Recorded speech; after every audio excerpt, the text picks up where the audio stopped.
Buenos días. Ahorita vamos a presentar un resumen de lo que vimos en la asignatura de Metodología de la Enseñanza que se imparte como parte del doctorado en Educación.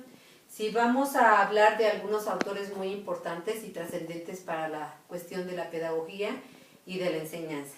Uno de ellos, y que se considera el padre de la pedagogía, es Juan Amós Comenio. Juan Amós Comenio fue un teólogo protestante, filósofo y pedagogo que nació en Checoslovaquia en 1592 y murió en Ámsterdam, Holanda, en 1670. Vivió él una época de grandes conflictos donde había mucha guerra en Europa y también había muchos problemas entre la cuestión de los protestantes y los católicos. Obviamente eso implicó mucho a Juan Amós Comenio porque él se consideraba protestante y estaba en contra de lo que se hablaba o de lo que versaba la Biblia.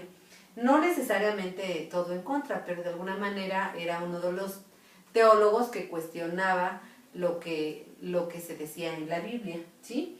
El panorama ideológico y político y religioso de ese tiempo era muy complejo y todo se explicaba a través de la Biblia, y eso pues precisamente causaba conflictos, y si alguien difería de esa posición, entonces le podía costar la vida. Por eso era muy compleja la situación. Ello hacía que muchos filósofos o teólogos pues no tuvieran tanta confianza de expresar sus ideas libremente, porque podrían correr riesgo su vida, ¿sí? Ahora, Juan Amós Comenio tuvo una obra que se le llama Didáctica Magna, que es su obra maestra, y que se considera un tratado de arte universal de enseñar. Fue publicado en 1658 por el maestro y esta obra está compuesta de 33 capítulos, que para su estudio algunas personas lo han dividido en tres opciones, digámoslo así. Ahorita les voy a anotar aquí las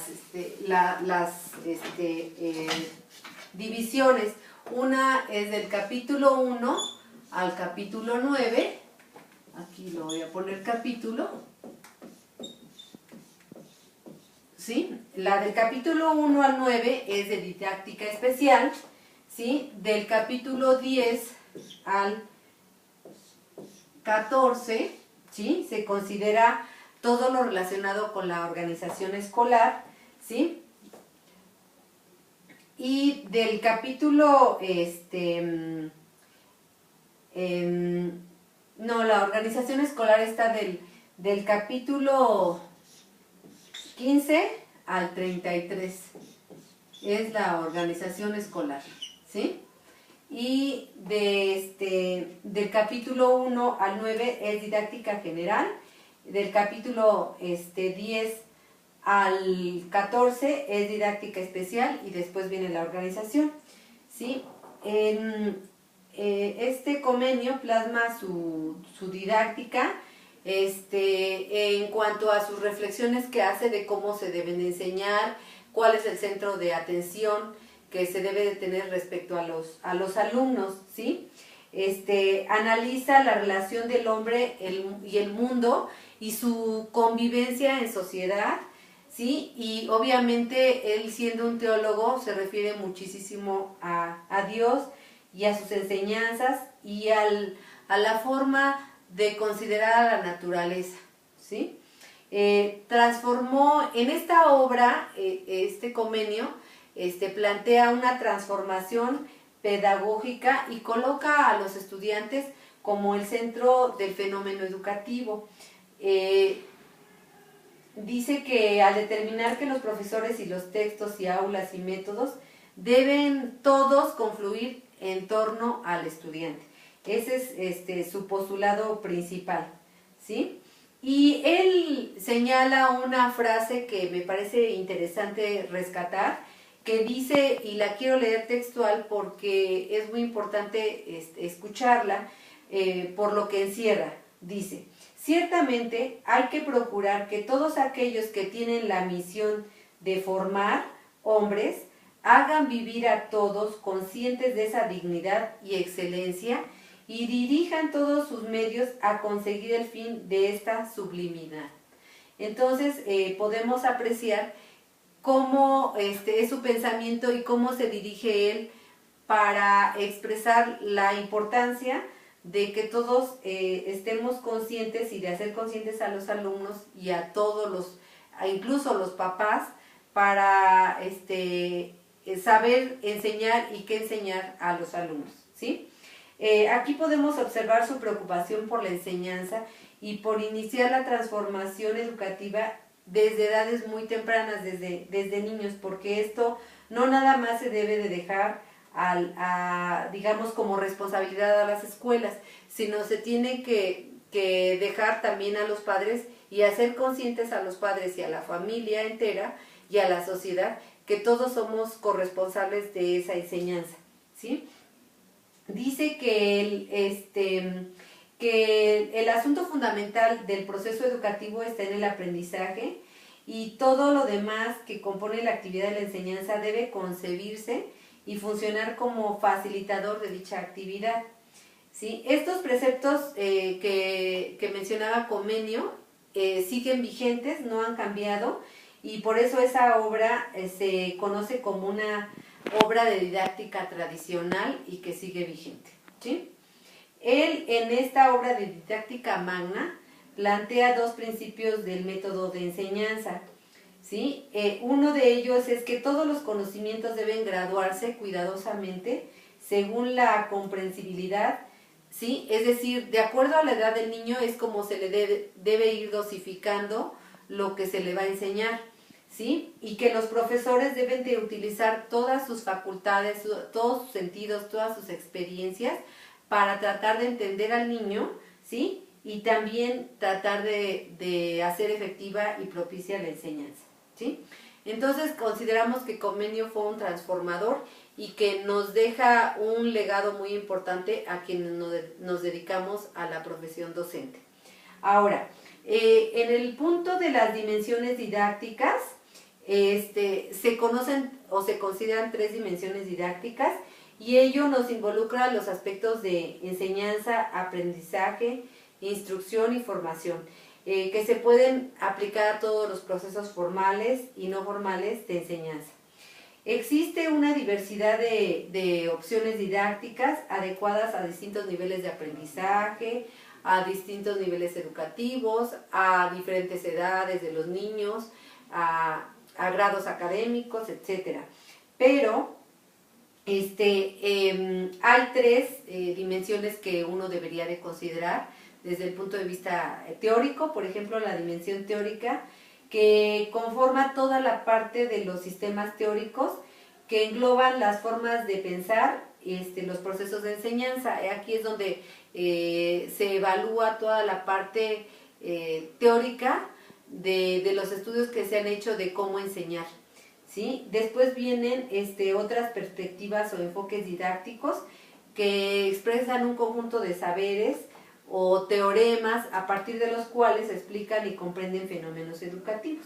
Entonces viene otra parte que se conoce como otra dimensión que se denomina diseño de la didáctica, que tiene que ver más que nada con la forma de cómo planeamos los aspectos didácticos, los profesores, ¿sí? Esto está relacionado con la planeación y conjunta todos los procesos donde se ve el diseño de mapas curriculares, de los diferentes campos disciplinares. Es donde uno tiene que ver con el currículum, ¿sí? Y esto en el ámbito educativo da lugar a la integración y articulación de la teoría con la práctica educativa, ¿sí? Aquí en esta parte se crean experiencias que enriquecen el aprendizaje y se conjuntan de manera intencional lo que se quiere enseñar, es decir, el objetivo de aprendizaje, con la forma como se va a lograr el cumplimiento de ese objetivo de aprendizaje, ¿sí? Luego viene la dimensión práctica, que es de la didáctica, que tiene que ver todo el análisis y abordaje del quehacer cotidiano de los docentes, lo que nosotros normalmente hacemos en las aulas, ¿sí? Entonces aquí nosotros tenemos que observar, identificar cómo desarrollamos una clase, cómo actuamos nosotros frente a determinados problemas que nos van manifestando a veces los alumnos, ¿sí? A veces son problemas inesperados porque uno no sabe si a lo mejor algún alumno está pasando por una situación difícil en su familia y eso lo trae al salón de clase, entonces el profesor tiene que estar preparado para saber cómo actuar ante situaciones especiales, ¿sí? También cómo tomar una decisión didáctica, es decir, nosotros al ver que, por ejemplo, un alumno está aburrido o tiene sueño en la clase, entonces nosotros debemos estar preparados para saber cómo hacemos un cambio en la didáctica para lograr que ese alumno se incorpore al grupo y pueda lograr el objetivo de aprendizaje, ¿sí? Además de ver cuál es la contribución con respecto a los objetivos de aprendizaje. Es decir, nosotros tenemos que tener claridad en cuanto a que ver cómo estamos logrando cumplir con los programas académicos que expresan los objetivos de aprendizaje de cada materia, ¿sí? Esto es en cuanto a las dimensiones de aprendizaje. Y después, uno de los autores que también es muy importante, sobre todo en estos tiempos, es Philippe Pernoud, quien hizo una obra que se llama 10 nuevas competencias para enseñar. Y en esa obra engloba muchas circunstancias que ahora se consideran un poco novedosas y que tenemos que tener en cuenta los docentes. En estas 10 nuevas competencias para enseñar, Pernoud nos expone o nos pone como frente a un espejo donde nosotros podemos visualizar qué estamos haciendo en nuestra práctica docente para lograr que los alumnos participen, que los alumnos se motiven, que cómo nos insertamos en las instituciones educativas para mejorar los procesos de enseñanza, ¿sí? Cómo nosotros como profesores nos estamos actualizando o si estamos interesados en cuestiones de educación continua, si nosotros queremos acceder a otros programas académicos, si nosotros utilizamos las tecnologías educativas, si utilizamos recursos tecnológicos, ya sea el internet o computadoras o ahora las tablets o smartphone o el Facebook, el Twitter, bueno, son recursos tecnológicos que él también plantea que pueden ser de gran ayuda para la cuestión didáctica. Entonces, aquí nosotros pues nos debemos de plantear qué hacemos o qué estamos haciendo como profesores para lograr estos objetivos como docentes, ¿sí? Y entonces él nos plantea 10 competencias y la primera de ellas se llama organizar y animar situaciones de aprendizaje, es decir, motivar procesos de enseñanza. La segunda se denomina gestionar la programación de aprendizajes, es decir, tenemos que hacer una planeación didáctica y tener muy claro qué vamos a enseñar, en qué momento, en qué lugar, con qué recursos, ¿sí? Después viene la competencia 3 que dice elaborar y hacer evolucionar dispositivos de diferenciación. Aquí se pretende hacer frente a la heterogeneidad del grupo, ¿sí? Porque los grupos nosotros tenemos que tener mucha claridad de que los grupos no son homogéneos, por tanto, nosotros tenemos que partir de la heterogeneidad y por tanto nosotros también tendríamos que hacer evaluaciones no generales, sino a veces evaluaciones particulares, además de promover un clima de aprendizaje donde se pueda considerar la diversidad del grupo, la diversidad en cuanto a género, a veces en cuanto a edad. Esto se puede dar mucho en programas educativos a distancia, porque hay veces que están alumnos muy jóvenes y otros alumnos que ya no son tan jóvenes, personas que tienen ya compromisos familiares o de trabajo y otros alumnos que todavía siguen siendo hijos de familia y por tanto se dedican únicamente a la escuela. Entonces sí tiene que haber una diferenciación en cuanto